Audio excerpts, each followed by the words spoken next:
it was interesting to me. I mean, maybe this is showing my bias. And look, I don't hide my bias, so fine, call it what you want. But it seems that every question that the Prime Minister was challenged with had an answer, but it felt to me like the answer wasn't good enough for Ryan Bridge. That's how it felt like it kind of went through. So let's start this conversation this morning with the Prime Minister and Ryan Bridge. And this is where he starts the conversation talking about his red jacket, and her response is basically, look, Ryan, no one's gonna confuse you for being supportive of Labour. I feels like she's basically saying, yeah, we know you're biased too. That's how it kind of felt to me. I could be wrong. You read into it as you will. But let's have a look at the start of this conversation. No, look, I'm actually wearing, you won't be able to see, but I'm wearing my red jacket today because I thought you guys could use a little bit of support after. No one is going to read into that. Prime Minister, I wanted to talk about some of the things because we just played a clip from that video that, talks about your progress, your achievements in power. To be honest, I was quite surprised to see that the first words popping up on the screen were things like housing and child poverty. Are you really saying you're proud of your record on house prices? Okay, first point. Talking about housing is not talking about house prices. Watch very carefully. The Prime Minister answers conversations around housing to do with emergency housing, to do with state housing, to do with first home buyers, and the only thing Ryan Bridge comes back to constantly is house prices. Not to say that he shouldn't ask about house prices, but he seems to think that if the government says we've done some good things with housing, the only thing Ryan Bridge can see is house prices have gone up. Observe. I'm saying that I'm proud of the progress we've made. I am. But what is that? And the median house price is $300K more than it was when you started. We've helped over 60,000 first home buyers into the home. We have lifted the number of first home buyers in the market now to 24% of the market. On public housing, we alone as a government have produced 13% of the community housing and public housing stock. All those state houses you see out there, we've built 13% of it in 5 years. This point here, I didn't know until I saw this interview. That is an amazing point. And look, I'm not trying to preach to the converted. You guys heard it. You're smart. But I want to say it again. What the Prime Minister is saying is all the state houses in New Zealand, all of them, think how many thousands there would be. Since the Labour Party has been in government this time around, so I guess that's 5 years, they've built 13% of them. State houses have been getting built since what, the 1950s? And in the last 5 years, the incumbent Labour government has built or acquired, I guess, 13% of them. I hadn't heard that before this. I think that's a phenomenal, quote unquote, talking point for the Labour Party to be pushing. But what you didn't add is, of course, I always give the disclaimer. Is everything perfect? No. Is it finished? Is the job done? Absolutely. Now, remember, the Prime Minister has just talked about state housing. She's talked about first home buyers, etc., etc., etc. You watch the first question that comes back from Ryan Bridge. Not. But it is important for us to talk about the progress we've made. But why would you put it front and centre on your campaign video when house prices, we are dreaming of John Key house prices where it was $300,000 less for the median price of a home? I think that Ryan Bridge has missed out. He's added some words in there when he says we're dreaming of John Key house prices. I think what he means is we're dreaming of John Key. And I think that's it. But, we'll go with it. I mean, why would you put that front and centre on a video? And that's a 5-minute video that you've clipped to 10 seconds that is chronologically ordered about some of the first things we did. And some of the first thing we did, because we inherited a housing crisis, was when we were elected in those first 100 days, we banned the sale of houses to foreign buyers and we stopped the sale of state houses. Yeah, but it hasn't done anything. Those were amongst the first things we did. They're more expensive than they've ever been. And yet, when you point it out and then watch for it, it's almost comedic. In another interview, I could easily be asked about prices coming down because that's of concern to people. Because inflation's out of control. So yes, we want to keep.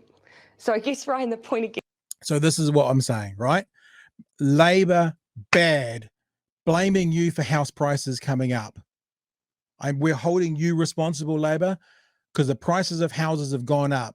Prime Minister says, actually, some house prices are coming down. No, Labour bad inflation. So it's almost like the narrative is just to say Labor bad. Labor bad because house prices going up. House prices coming down. Labor bad inflation.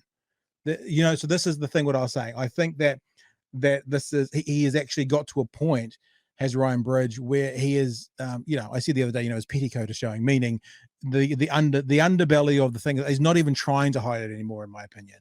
Again, I would come back to is we have increased the percentage of first home buyers in the market, but I will not argue it's perfect or that it's done. Okay. But we are starting to see that growth in supply, 20,000 more houses being built a year than when we came in several years ago. That is starting to make a difference. So that's the first clip. And ironically, we're going to play a few clips from here because I think it's quite important to look at. The second clip, but I'm not going to play it all. We're going to play quite a bit of it, but not all of it, because it's interesting to look at. The second part of the conversation, we're looking at kids in poverty. Looking at kids in poverty. And what happens here, it's really interesting. You've heard me say this before. Your anecdotal evidence may not necessarily be representative of the data. And what you see here, when I said at the start, what's happening is Ryan Bridge does his job, pushes the Prime Minister, questions the Prime Minister. She gives an answer and it doesn't suffice. So what you're going to see is Ryan Bridge talking about child poverty and citing some individuals who are saying it's worse than it was. And the Prime Minister saying, this is what the data has been saying from an independent group. And he's saying, but these three people are saying this. And she's like, but this is what the data is saying. And he's like, this is what these three people say. Now, it's not that those three people are inaccurate, but maybe what they're looking at in their area, and one of them, Sir Michael Jones, who works out in Waitemata, West Auckland, maybe it's tons worse there. Maybe it is. The Prime Minister is looking at it from the data. Now, I guess what I'm also going to be careful to say is we're accepting the data that the Prime Minister is talking about. I haven't actually seen it. I don't know the data she's exactly talking about. I'll look into that and we'll check it out. But the answer she's giving is the data says this. The challenge she's getting is these three people don't agree with you. So I don't agree with you. Let's talk about child poverty. Julie Chapman from Kids Can, Dave Latelli, Sir Michael Jones, who does work with a food bank here in Auckland, they all say that poverty is worse now than pre-COVID. And yet you're out there saying that it's in decline. Of course, what I'm reflecting is what we know about the numbers. It does not mean that there isn't poverty out there. I think this is a really important point that we have to keep making. Just because I say that we've seen a decrease because the statistics, independent of us as government, tell us that. Remember that point? Independent of us as government. Independent of the Labour Party. Statistics that are independent of them. A lot like Reid Research surveys independent of TV3. So it kind of gives it validity. All 9 of our child poverty measures are now declining. We've lifted 66,000 children out of poverty. It does not mean that there aren't children in need or families in need. And in fact, we have to really pay particular attention to those who are in the lowest quartile, even though they are self-reporting relative to the GFC, tells us that actually there's fewer people who aren't able to get the basics than due that last economic crisis. It doesn't mean that there isn't hardship. And no one's saying that there is no hardship. It actually sounds like a little bit like you're kind of spinning the numbers, Prime Minister, because what these people are saying who are on... These three people on the front line, so the problem is that that I it's have actually here, Ryan, worse. is that all I can do, if there were numbers... Okay, so here's another pushback that's really good. I'm going to go back a few seconds so you can hear it really clear, so I interrupt it. Prime Minister makes it, this is what I was talking about at the start. The pushback is becoming quite interesting. She's basically saying, what else do you want me to do? I have the numbers. You're not accepting the numbers. If the numbers said the opposite, like numbers will go, like it was going up, you would accept the numbers. In other words, she's basically saying to Ryan Bridge, if the numbers were negative, in other words, showed us in a bad light, you'd accept them. But the numbers aren't negative. They're saying that the numbers are coming down, and so you're choosing not to accept them. It's a really good point, and I wish more people would do it, politicians or not. All I can do, if there were numbers saying all were increasing, you would buy that and you would hammer it and you would promote it. Absolutely. But because the numbers tell us it is decreasing, then the numbers get questioned. I think the only point that I can make here again is that, yes, what those you are speaking about, all of whom we support in some form as government, they do see hardship. Of course they do. We do too. That's why we're not finished. But we have started to make a difference because All of the numbers and surveys on income levels, which is what the poverty measures are by and large, tell us it is in decline. It's not by accident. When you increase benefit rates, when you see increases in the minimum wage, when you increase working for families, when you increase the accommodation supplement, and when you do things like put food in schools, those things reduce child poverty, and that's what we're But seeing. their costs are going up. That's the point, isn't it? I mean, you're looking at how much is going into it. Even relative to those cost increases, we have outpaced that with the increases in incomes for particularly beneficiaries. There you go. Any more comments like to come in? You know what I mean? Like when you and like I don't want to sound arrogant, like, well, oh, we can see what he's doing, but it's when you point out what's happening. When the Prime Minister points out what's happening, if it wasn't so serious, it would be almost comedic. If the numbers portrayed Labor in a terrible light, Ryan Bridge would be all over it, saying this is what the numbers say. The numbers say child poverty is coming down, and Ryan Bridge is saying, but these three people disagree with that, so it doesn't buy the numbers. It's just, it's fantastic. Like it's very, very good responses from the Prime Minister. Right now, remember I asked you to remember that piece from Christopher Luxon when he was started to talk about how, you know, that they're really focused on him at the moment. So that was last night. This morning, this is the question from Ryan Bridge. All right. Are you getting a little obsessed with National and with Chris Luxon? Your deputy, Grant Robertson, did a speech at the weekend where he had 19 references to the National Party and 9 to Luxon. What's up with that? Oh, sorry, was that the... Oh, look, it's really interesting to me that this warrants commentary because it is just tradition. Always has been. I remember sitting through speeches from Michael Cullen, exactly the same. That slot often is the place where you just talk about the choices coming. Prime Minister's done very well answering some of these questions. This one, I'm sure she's tuned in, Jacinda. I'm sure you love listening to what we say. I'll give her a better answer at the end of this. Into an election between a Labor government and a national government, it's not unusual. So that for me is why it doesn't really warrant much commentary. But I suppose it's because you have been a Prime Minister that has prided yourself on kindness and showing compassion in politics and not getting down in the gutter, getting dirty, that kind of thing. And then here we are, 19 slag offs. And I don't consider we... You might have missed that because the Prime Minister started talking over him.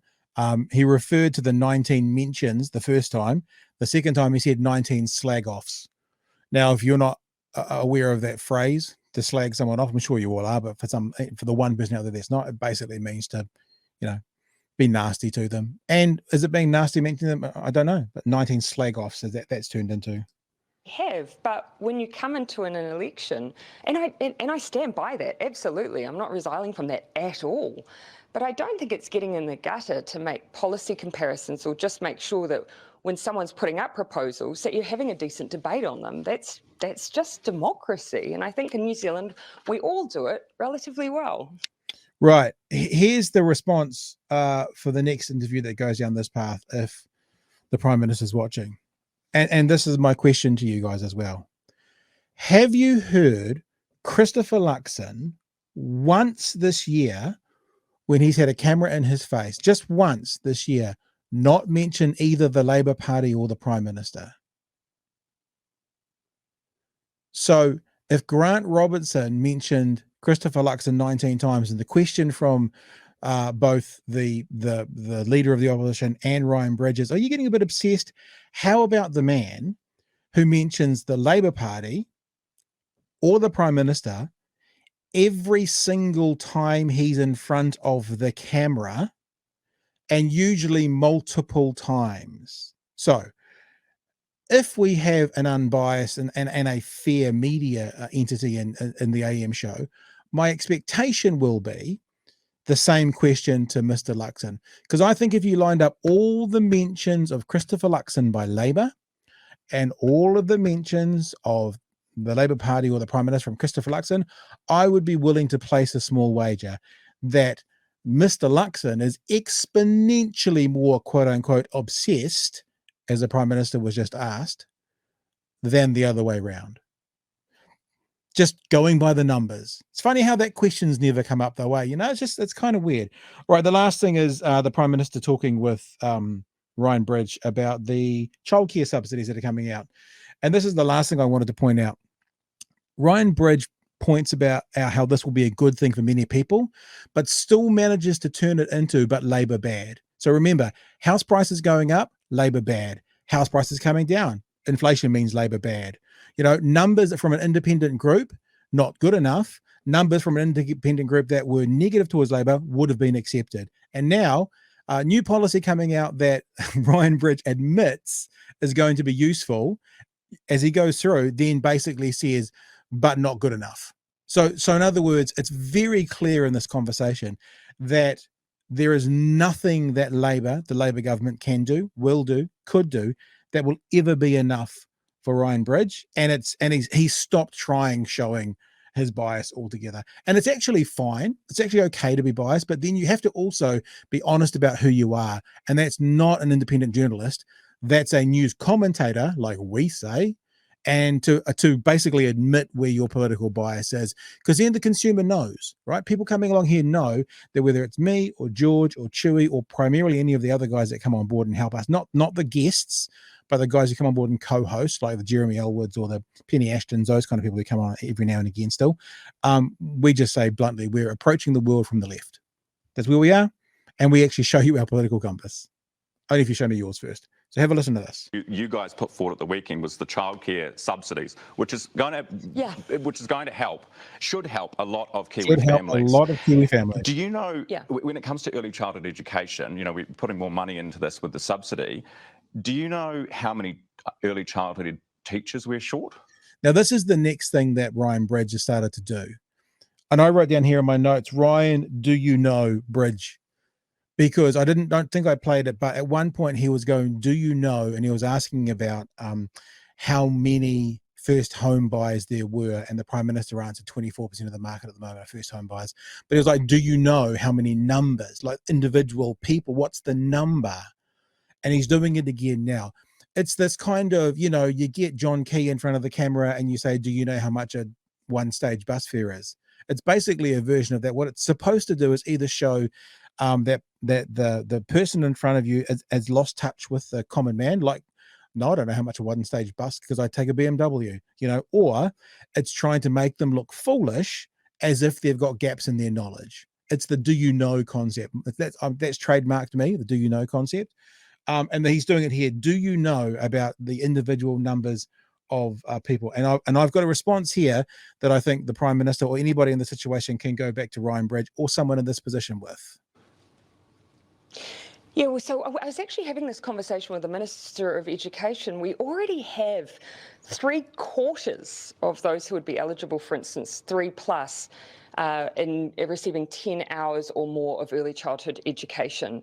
And so it's quite hard to quantify shortages in coverage, but you can tell from the high rate of children, I mean, we want it to be even higher, the high rate of children experiencing 10 hours or more, that we've got pretty good coverage already at the moment.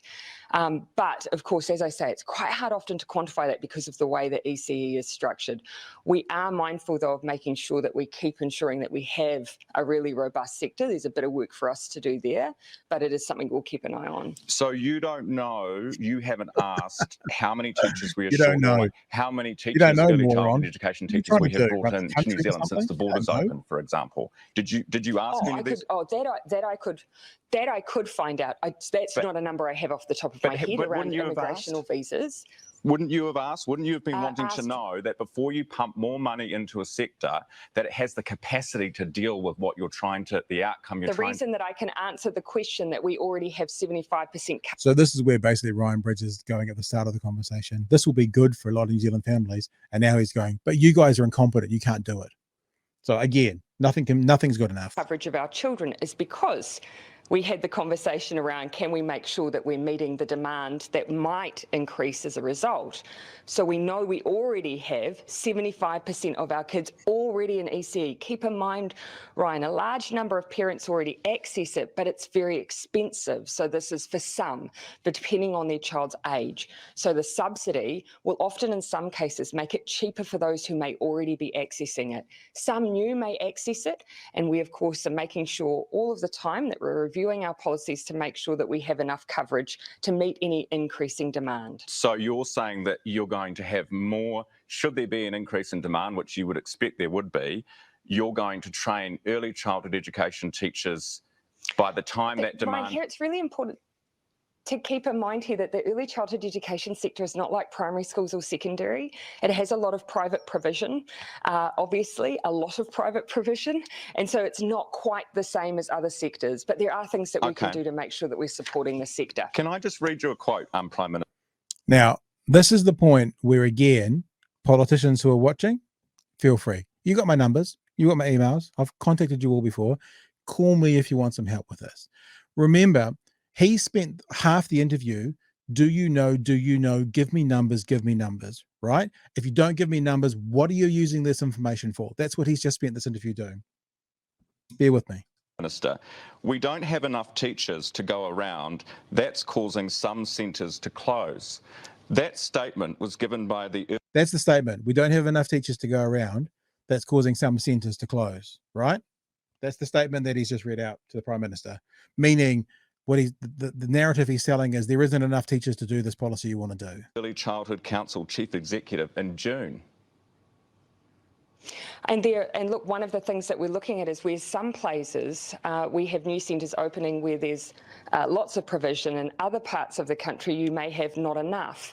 So there's lots of reasons that can contribute to that. And as I say, we've been looking at and thinking about how we can play a supportive role in an environment, as I say, that is quite a complex one because of the private provision. Okay, so just to finish, and we've got to let you go, but just to finish, anyone who wants and is entitled to more childcare because of their policy you announced yesterday, everyone who wants this is it where will he get tries it. to nail her down to make a point. We will be doing everything we can to ensure that every community has the early childhood access that they need. But that's always been our focus. And as I say, 75% of people already are accessing.